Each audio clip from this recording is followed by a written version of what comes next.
Member States, Secretary General of BIMSTEC, distinguished delegates, ladies and gentlemen, Ayubowan, good morning.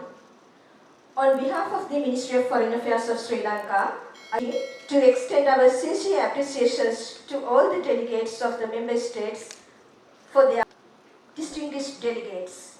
Without further, Professor Jainath Colombo, Foreign Secretary of Sri Lanka, to deliver his opening remarks. That will be held later in few days.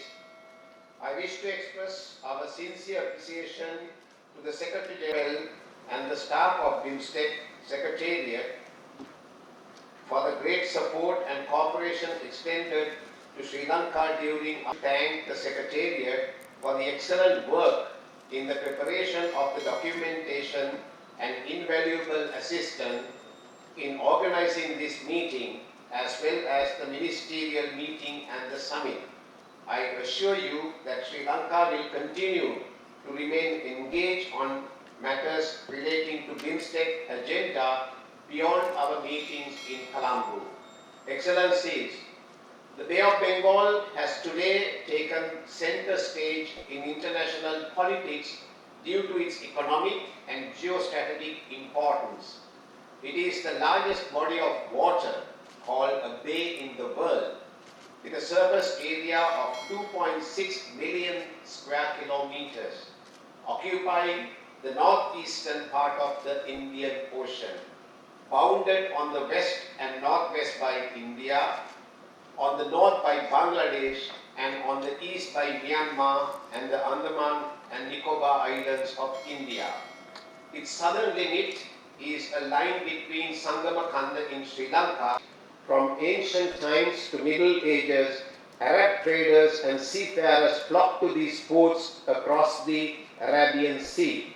The 15th of Good Hope in 1497 to 1499 was the first link to Europe and Asia by a maritime route connecting the Atlantic and the Indian Ocean, and there, as it heralded the advent of a sea-based phase of globalization and multiculturalism.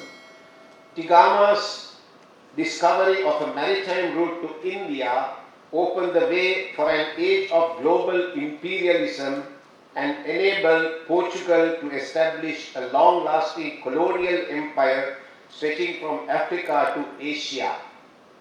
Portugal maintained a commercial monopoly of the spices and commodities produced by its colonies for several decades. It was not until a century common cultural ethos inspired by all the great religions of the world, including Islam. Our civilizations dating back to thousands of years remain partners in progress. This is the reason why BIMSTEC has to the objectives and principles of the organization. I am confident that through our collective efforts, we can build this organization to become one of the most important regional blocs in the world. Our deliberations today will be of the BIMSTEC. The adaptation of BIMSTEC Charter during the forthcoming summit in Colombo will be a major milestone for the organization and mark a new chapter in its onward journey. Excellencies, Asia is increasingly the center of world economy. By 2040, the continent is projected to account for more than half of the global GDP and about 40% of global consumption. Global cross-border flows are shifting towards Asia on a number of fronts, and the region's growth is becoming more broad-based and sustainable as its constituent economies increasingly integrate with each other. This is a diverse region, but its different parts have complementary characteristics, and powerful networks are developing within Asia. Patterns of globalization are shifting, and these shifts are occurring faster in Asia than elsewhere, suggesting that more than any other continent, Asia could shape the way globalization unfolds in the years ahead.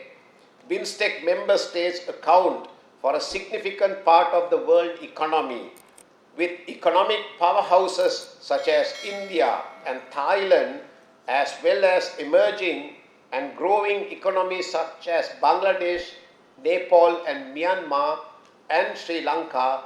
This region has shown a huge potential for growth over the past decades. The economic disruption caused by COVID-19 pandemic has shown an investment within our region.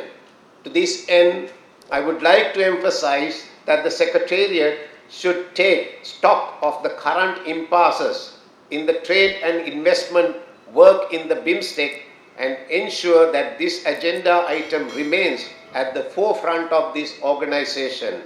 Excellencies, BIMSTEC as an organization cannot and should not operate alone. It has to build networks with other regional blocs as well. Dialogue and cooperation with emerging and established regional groupings will bring much needed expertise and a wealth of knowledge to BIMSTEC. I would like to see that BIMSTEC is open for dialogue and partnership with other regional blocs that are especially focused on economic empowerment. Excellencies, in conclusion, let me reiterate that the success of any regional bloc would be based on its contribution to the well-being of peoples of member states. I am certain that with our deliberations today, we could steer the organization towards this noble objective. I wish all the success for the meeting today as well as the ministerial meeting tomorrow. I am confident that our collective efforts will bear fruit in successfully conducting the 5th BIMSTEC Summit on Wednesday, 30th of March. Once again, let me thank you most sincerely for your esteemed presence, and I wish you a very pleasant stay in Sri Lanka. Thank you very much.